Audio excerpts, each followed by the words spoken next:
Sousday à tous, l'autre jour je vous ai montré la vidéo où le cobaye était en train de déguster un bar frit et il a fait les petites trempettes dans la fameuse sauce là que vous voyez ici, que j'ai appelée la sauce asiatique, et j'ai eu plein de demandes pour sa recette. Et dans cette vidéo je vais essayer de vous montrer comment est-ce que je l'ai préparée, cette sauce. Dans un premier temps, j'ai coupé un citron vert. J'ai enlevé la peau du citron. Ensuite, comme on dit, je l'ai levé les suprêmes de citron. Je crois c'est un de mes followers qui me l'a expliqué.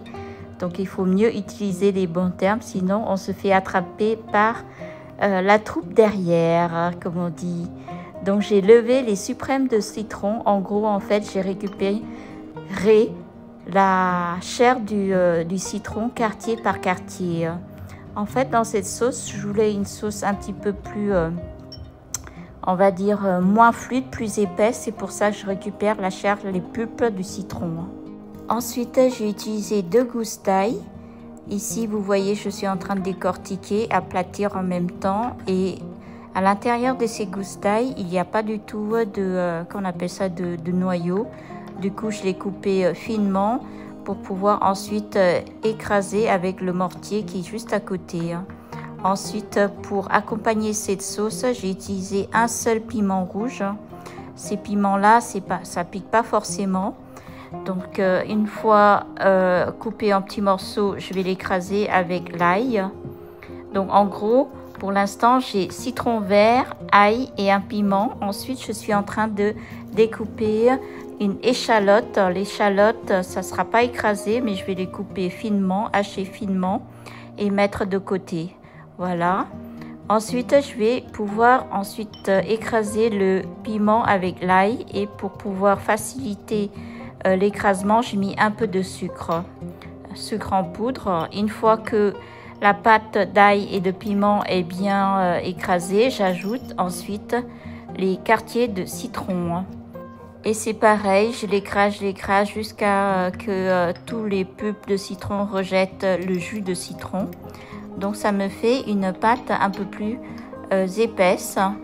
Voilà, je suis presque sur la fin de la sauce. Vous voyez, c'est très simple. C'est vraiment pas compliqué. La base, c'est le citron et la sauce de poisson. Donc avec un doseur, peu importe la taille du doseur, c'est selon la quantité que vous avez besoin. Moi, j'ai utilisé un petit doseur, donc il faut une dose de sauce de poisson et 2 doses d'eau. Ici, vous n'en voyez qu'un parce que j'en ai déjà mis un à l'avance.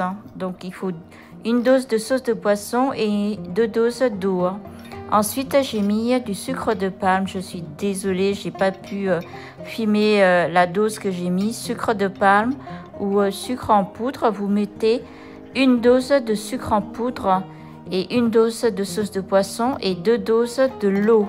Et ensuite, alors attention, ici c'est une sauce personnalisée par moi-même, par Cône Khmer, et j'ai mis une cuillère à café de pâte de piment coréenne. Je vous explique pourquoi. Lorsque j'avais préparé la sauce, j'ai vu que ma sauce était un peu paloche. Donc du coup, pour donner une couleur et à la fois pour avoir un goût un peu relevé, j'ai mis des pâtes de piment coréennes pour avoir une belle couleur rouge. Les doses que je vous ai données ici dans cette recette, c'est les doses qui me conviennent à moi. Après, il faudra que vous goûtiez à chaque fois quand vous mettez la quantité de sucre, si vous manque de sucre, si vous aimez moins sucré, plus sucré. Cette sauce, pour accompagner les fruits de mer, les poissons, elle est excellente.